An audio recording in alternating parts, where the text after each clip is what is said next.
Good morning, everybody. Today we are going to just study a very important topic of this chapter. This is the mole concept, and this topic is very important because from this topic, generally, the numerical will come. This is the mole concept. Okay. So today I'm just going to discuss that what is the mole concept. Okay. So, and what is the reason behind bringing this concept? Try to understand. Okay. Now listen. As we know that. The measurement, there are different type of the units for the measurement. Likewise we know dozen, हमें dozen पता है ना.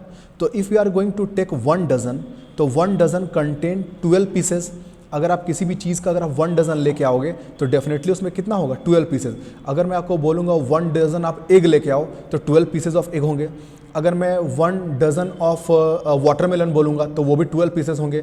और अगर मैं 1 dozen of grapes बोलूँगा तो वो भी आप 12 पीसेस लेकर के आओगे. तो इसका मतलब आप किसी भी चीज़ को लाओ, चाहे वो छोटी सी चीज़ हो या बड़ी सी चीज़ हो, तो अगर आप 1 डजन उस चीज़ का लेके आओगे तो वो बिल्कुल 12 पीसेस होगा. तो यहाँ पे डजन एक तरह का क्या है, मेजरमेंट यूनिट है. नाउ मोल कंसेप्ट के पीछे, इसको लाने के पीछे क्या बेसिक नीड कारण था, मैं आपको बताता हूँ. Listen, actually we know that the size of atom is very small. तो एटम के साइज़ बहुत ही स्मॉल हैं, तो we cannot count the atom exactly because the size is very small and we cannot see with the naked eyes. तो अगर उसका size अगर बहुत छोटा है तो हम लोग उसको देख नहीं सकते हैं. तो इसलिए यहाँ पे एक मोल कंसेप्ट लाया गया है. इसमें मेरे को बताया गया, अगर आप किसी भी सब्सटेंस का अगर आप 1 मोल लेकर के आओगे, अगर किसी भी सब्सटेंस का अगर आप 1 मोल लेके आओगे तो उस 1 मोल में कितने सारे पार्टिकल्स होंगे, that is 6.022 into 10 to the power 23. तो आप किसी भी चीज़ का अगर 1 मोल लेकर के आते हो तो उसमें 6.022 इंटू 10 टू द पावर 23 ये आपको एटम्स हो सकते हैं, ये एटम्स हो सकते हैं, ये आपको मॉलिक्यूल्स हो सकते हैं, ये आपको आयंस हो सकते हैं, ये आपको इलेक्ट्रॉन्स हो सकते हैं, प्रोटॉन्स हो सकते हैं, न्यूट्रॉन्स हो सकते हैं. तो ऑल टुगेदर मैं इन सबको एक साथ पार्टिकल्स बोल रहा हूँ, पार्टिकल्स. तो इसका मतलब अगर आप किसी भी सब्सटेंस का अगर आप 1 मोल लेकर के आते हो तो उस 1 मोल में कितने सारे एटम होंगे. सपोज करो कि यहाँ पे मेरे पास एक कंटेनर है और इस कंटेनर में बहुत सारे, सपोज करो कि हाइड्रोजन गैस है, सपोज करो इसमें हाइड्रोजन गैस है, इसमें हाइड्रोजन गैस है.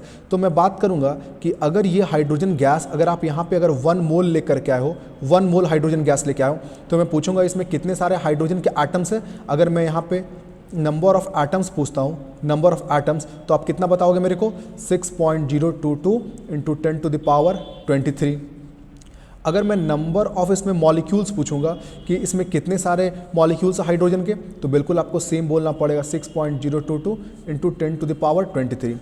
तो किसी भी सब्सटेंस का अगर आप 1 मोल लेकर के आते हो तो उस 1 मोल में टोटल एटम्स या मॉलिक्यूल्स या आयंस या इलेक्ट्रॉन, प्रोटॉन, न्यूट्रॉन जो भी होंगे वो सारे कितने होंगे, 6.022 इंटू 10 टू द पावर 23. और ये जो नंबर होता है 6.022 इंटू 10 टू द पावर 23, ये एक तरह का कांस्टेंट नंबर होता है, कांस्टेंट नंबर होता है. और इस कांस्टेंट नंबर को हम बोलते हैं एवोगाड्रोज नंबर, एवोगाड्रो,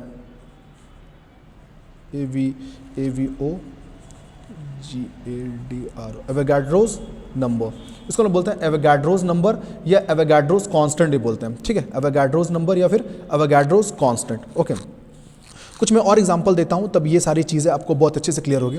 सपोज करो कि मेरे पास यहाँ पे एक कंटेनर है और इसमें मैंने यहाँ पे 1 मोल ऑक्सीजन मॉलिक्यूल्स रखे हैं, तो ऑक्सीजन मॉलिक्यूल्स मतलब O2.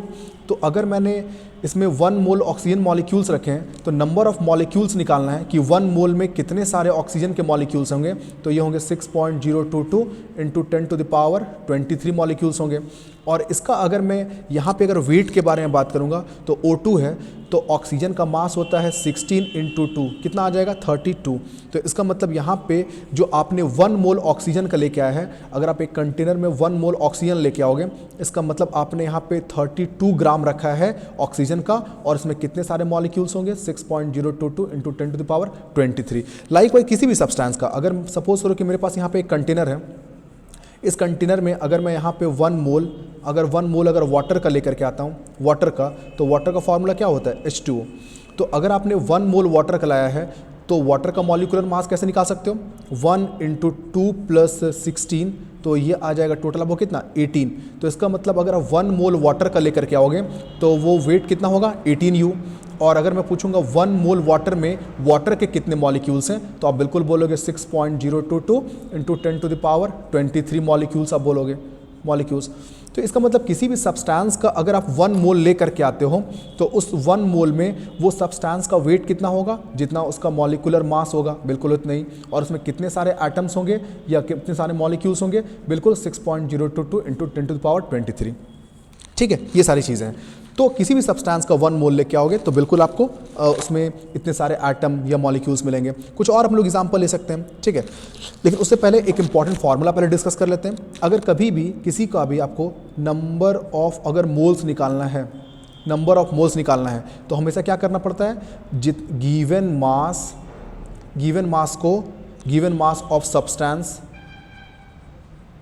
Given mass of substance को हम लोग को डिवाइड करना पड़ता है उसके मोलर मास से, मोलर मास ऑफ सब्सटेंस, ठीक है, मोलर मास ऑफ सब्सटेंस। जैसे एक एग्जांपल बताता हूँ, ये क्लियर हो जाएगा, ठीक है। जैसे कि एक मैं क्वेश्चन के साथ बताता हूँ। सपोज करो कि मेरे पास यहाँ पे एक कंटेनर है, अब इस कंटेनर में मैंने वाटर रखा है, क्या रखा है, वाटर, H2O, वाटर रखा है, वाटर।